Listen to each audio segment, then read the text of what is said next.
Hello my friend, Evan Scoresby here with howtowithevan.com, and in this video I'm going to show you how to automatically remove a non-buyer from your contact list to a separate list dedicated to buyers in your GetResponse account. And so you can see I'm in my GetResponse account, my demo account here, and you can see that I have two different contact lists set up, one for non-buyers and one for buyers. And so the idea behind this is if you're sending people to a sales page, and maybe step one is for them to provide your name and email address, right? So they opt in for that step one, and then step two is actually selling the product where they have to put in their credit card and actually purchase whatever it is you're selling. But you'll find that some people don't complete the sell, right? So if they don't complete the sell, they're just going to stay here on your non-buyers list.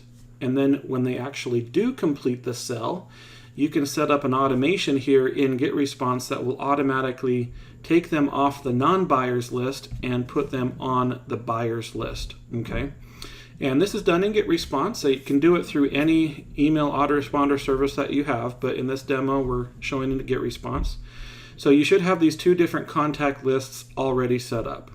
And then up here at the top left, you just go to Menu, and then you're going to choose this option where it says Automations, okay? And if you don't have anything set up right now, it may look something like this, or GetResponse might be guiding you through an interactive tutorial. Just make sure you go through that if this is your first time accessing it, just so you can get familiar with how it works. But to set up a brand new workflow is what they call it. I'm just going to click up here in the top right that says Create Workflow. And then it has all these different templates that I can choose from. But this is a very simple automation. And we're just going to choose one that says Build from Scratch up here at the top left. So I'm going to click on Build from Scratch.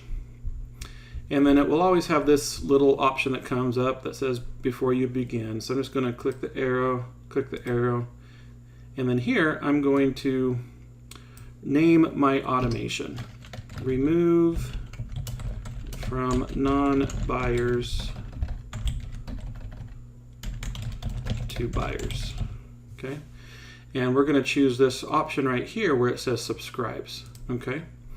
So right now when I click on subscribe, this is the trigger automation. This is what triggers for this to make it work, okay? So I need to specify which list that they're subscribing to, okay? So the idea here is that they're subscribing to the buyers list, and since they're going to be subscribing to the buyers list, they need to be removed from the non-buyers list, okay? So right now it's just defaulted to be subscribed to any list, but I need to specify it over here on the right where it says select the list. I'm going to change it from any to specific, and then I'm going to select my demo buyers list here. Then if I click out to the left, it'll pull up these other options over here on the right. And I need to come down here to these actions, these basic actions, and choose this one that says remove contact. So I'm going to drag this over, okay, and it's telling me to remove from list. So again, the trigger is they bought and subscribed as a buyer, okay, and because of that, they're going to be removed from the non-buyer list, okay, so I need to specify that.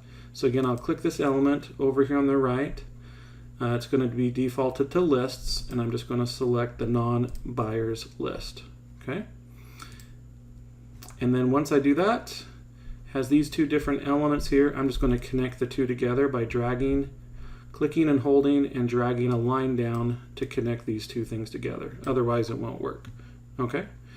So once that's done, that's it. You know, so this says that once they subscribe to my buyers list, they will be removed from the non-buyers list. Simple as that. And I'll click on Save and Publish up here at the top right. And then I can see my workflow, and there it is, removed from non-buyers to buyers. I never have to do anything with that again. It's automatically there and done. So anytime I get somebody who's opting in for the first time and they're put in as a non-buyer, but then when they take the next step and actually buy the product, they'll be removed as a non-buyer and only be on the buyers list. And that's important because your messaging to buyers and non-buyers is going to be completely different. So I hope you found this helpful in making this happen in your GetResponse account. If you did, feel free to leave a comment, subscribe to my channel. Love to hear from you. Hope you have a great day, and we'll see you on the next video. Bye for now.